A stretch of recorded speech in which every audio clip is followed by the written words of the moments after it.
I'm Brad Landes with St. Charles Driving Academy. I'm here to talk about the inside of our vehicle. It's important for all young drivers to be able to find and troubleshoot basic car problems like oil and washer fluid. So as we take a look at this car right here, we're looking at a Kia K5. We see the engine right here, and if you was to change your oil, this is where you would put your oil in if you was changing your oil after you emptied your oil. But in general, when your engine light when your check oil light comes on, the way you're going to check your oil is you're going to find what we call a dipstick. You simply pull the dipstick out, you go ahead and wipe it clean once, gently push it back in, and then you can check your oil level, and your oil level should fall in the range between the two hash marks. Some other things that you want to be aware of, we have our washer fluid. Our washer fluid is the fluid that comes out of our windshield wipers. You have to fill that up quite often, and all you simply do, you can take a hose pipe, put any kind of water, and you pour the water up in there until it's full. This is something very easy to change. You don't need help from any kind of mechanic to add that water. A couple other things, a danger in a car is going to be your radiator fluid.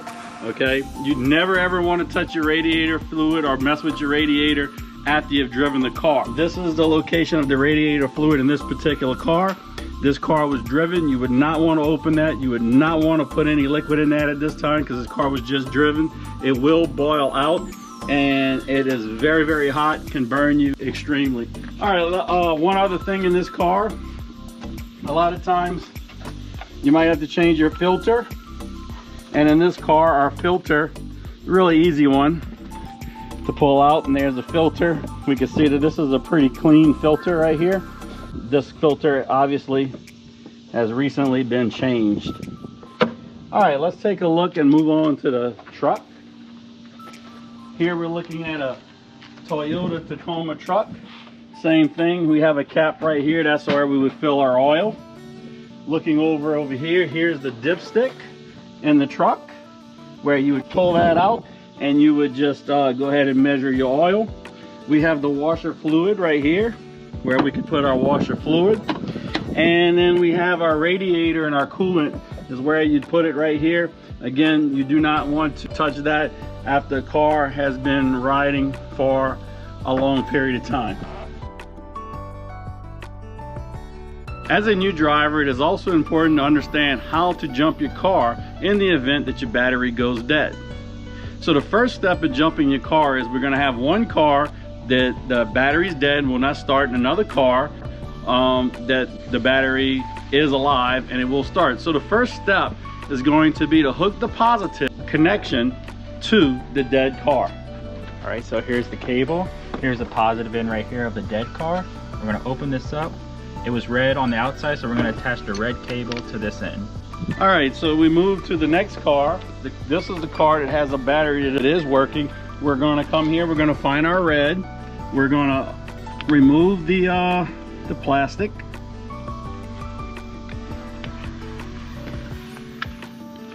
And we're going to hook our red to red.